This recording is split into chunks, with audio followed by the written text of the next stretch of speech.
లో చిక్కుకున్నారు.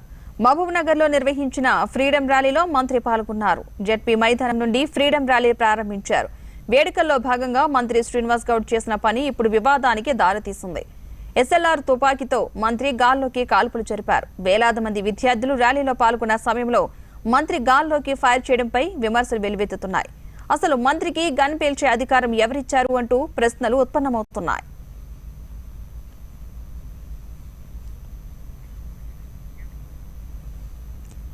ఈ వాదనను మంత్రి శ్రీనివాస్ గౌడ్ ఖండిస్తున్నారు. తాను గన్ ద్వారా పేల్చింది నిజమైన బుల్లెట్లు కాదని, రబ్బర్ బుల్లెట్లు అని చెప్పుకొస్తున్నారు. నిజమైన బుల్లెట్లు అని నిరూపిస్తే రాజీనామా చేస్తానని సవాల్ విసురుతున్నారు. తాను ఆల్ ఇండియా రైఫిల్ అసోసియేషన్ మెంబర్నని, క్రీడా మంత్రిగా కూడా తనకు అర్హత ఉందని చెప్పుకొస్తున్నారు. విపక్షాలే అనవసర రాద్ధాంతం చేస్తున్నాయని మండిపడ్డారు.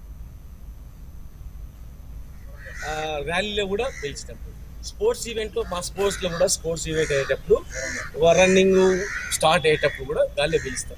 మీరు చూడండి, గత 2 నెలల క్రితం వరంగల్లో కూడా మేము మా స్పోర్ట్స్ మెన్లు ఇచ్చాం. స్పోర్ట్స్ మెన్స్ దగ్గర ఉంటాయి, గాలిలో వేస్తాం. సేమ్ గన్ మాదిరిగానే ఉంటుంది. మన దీపావళి పండుగలకు కూడా ఇలా ఆడుకుంటారు. శబ్దం టప్ అని శబ్దం వస్తుంది అంతే. కానీ దాన్ని ఒక ఛానల్ ఏదో పోలీసులతో గుంజుకొని నేను గాలిలో వేల్చినట్లు ఇంత ఘోరంగా చిత్రీకరించడం అనేది చాలా దురదృష్టకరం. నాకు అంత పూర్తి లేదా, నేను Telangana rifle association member, all India rifle association member కూడా. ఆల్ ఇండియా రైఫిల్ అసోసియేషన్ మెంబర్గా నాకు దానికి రూల్స్ రెగ్యులేషన్స్ అవన్నీ తెలుసు. కానీ ఉంచుకొని గాలి కాలిస్తే వాళ్ళు ఊరుకుంటారా? ఎస్పీ నాకు స్వయంగా ఇచ్చాడు, సార్ రబ్బర్ బుల్లెట్.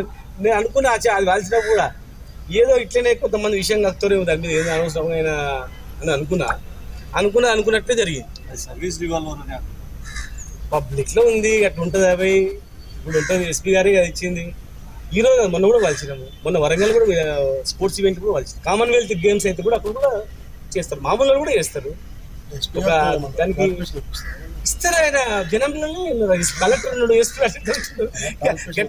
ఎట్లా ఉంటుంది అట్లా. అయ్యో ఇప్పుడే కానీ మీడియా అనేది ప్రసారం చేసేటప్పుడు అక్కడ ఎస్పీని అడగాలి, నన్ను కూడా అడగాలి వివరణ. అంతేగాని వివరణ అడగకుండా పూర్తిగా మాట్లాడడం కాదు. ఇగో మీరు చూస్తారు చూడండి, నేను life member government of India. మీరు చూసుకోండి, మన రైఫిల్ అసోసియేషన్ ఆఫ్ ఇండియాలో నేను మెంబర్ని కూడా. రైఫిల్ అసోసియేషన్ ఆఫ్ ఇండియాలో మెంబర్ కూడా. మామూలుగా ఎవరికంటే వాళ్ళకు మెంబర్షిప్ ఉండదు కూడా. అది all India rifle association member.